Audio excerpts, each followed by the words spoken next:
Mga kaparokya, kamusta? Ako si Mervin at nandito muli ako after 2 missing days para maghatid sa inyo patungkol sa loob at labas ng dalawang noontime show sa bansa, ang It's Showtime at Eat Bulaga. Mga parokya, pasensya na po, nagkatrangkaso po tayo. Kaya na-miss ko kayo mga kaparokya at hindi po talaga tayo nakatayo since Wednesday night at ngayon lang po kahit papano ay nakarecover na.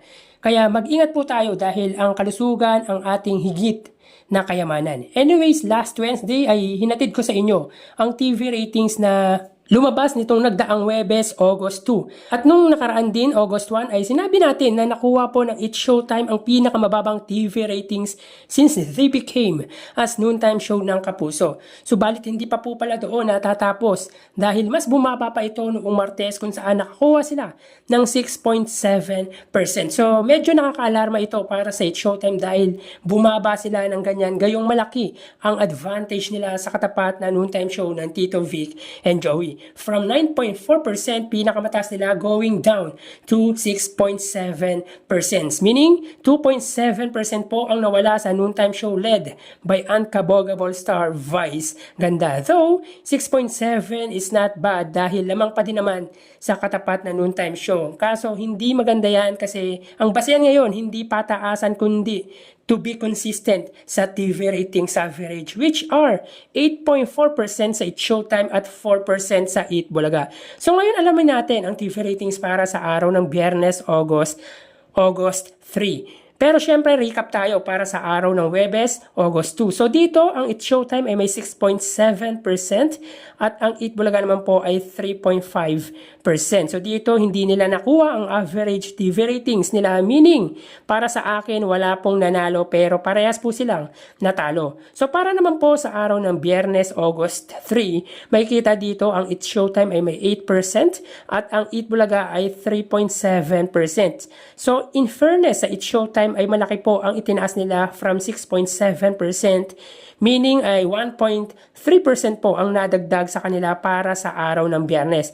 Para naman po sa Eat Bulaga ay 0.2% po ang nadagdag sa kanila. Magkaganon man ay hindi pa po nila na-meet ang average ratings nila. So ibig sabihin ay wala pong nanalo pero parehas pong talo. Mga kaparokya, disclaimer lang, this is my own opinion. Kung may sarili kayong pananaw patungkol dito ay re-respetuhin po natin mga kaparokya. Well, dito ang GMA ay may 5%, ang GTV ay may 1.5%, ang A2Z ay may 1%, ang Kapamilya Channel ay may 0.4%, ang All TV ay may 0.1%. Sa panig naman po ng Eat Bulaga, ang TV5 ay may 3.4% at ang RPTV ay may 0.3%.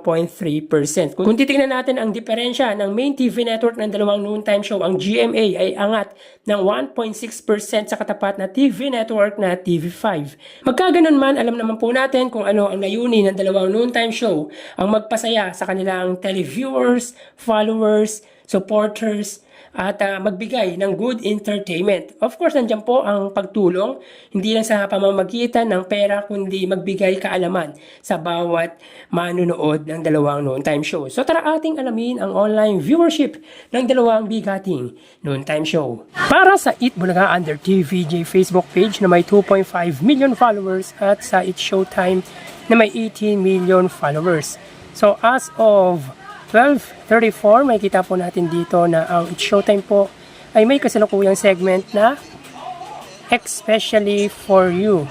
Samantalang ang Eat Bulaga naman po, sila po ay may segment na Gimme 5. So dito ang It's Showtime ay may 10.4 thousand viewers at ang Eat Bulaga naman po ay may 7.1 thousand live viewers. So again, as of 12:35 PM, ang It's Showtime ay may 10.5 thousand viewers at ang Eat Bulaga naman po ay may 7.1 thousand live viewers. So mapunta naman po tayo sa TV Network YouTube channel. Para po sa It's Showtime under GMA Network na may kasalukuyang subscribers na 36.1 million. Samantalang ang Eat Bulaga naman po under TV5 Philippines na may kasalukuyang subscribers na 1.95 million subscribers. So as of 12:35 PM ang It's Showtime under GMA Network, sila ay may 10,000 viewers. Ang Eat Bulaga under TV5 naman ay may 33,000 live viewers. So again, as of 12:35 p.m. Ang It's Showtime under GMA Network ay may 10,000 viewers at ang Eat Bulaga naman po under TV5 ay may 33,000 viewers. So mapunta naman po tayo sa main YouTube channel ng dalawang noontime show. Para po sa It's Showtime under ABS-CBN It's Showtime na may kasalukuyang subscribers na 2.33 million subscribers. Para naman po sa Eat Bulaga under Eat Bulaga TVJ YouTube channel na may 1.07 million subscribers. So as of 12:36 p.m. ang It's Showtime under sila ay may 67,000 viewers. Ang Eat Bulaga naman po ay may 87,000 or 88,000 live viewers. So again, as of 12:36 p.m.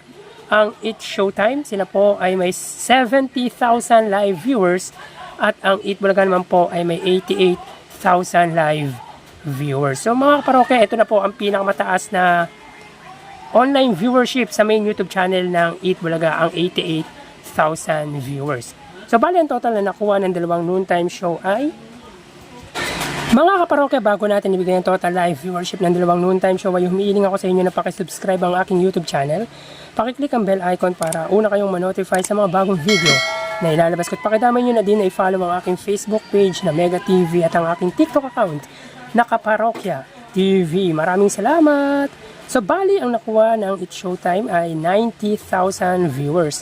10,000 para sa kanilang Facebook Live, 10,000 para naman sa TV Network YouTube channel at 70,000 para sa kanilang main YouTube channel. Ang Eat Bulaga naman po, sila po ay nakakuha ng 128,000 live viewers. 7,000 para sa kanilang Facebook Live, 33,000 sa TV Network YouTube channel at 88,000 naman para po sa kanilang main YouTube channel.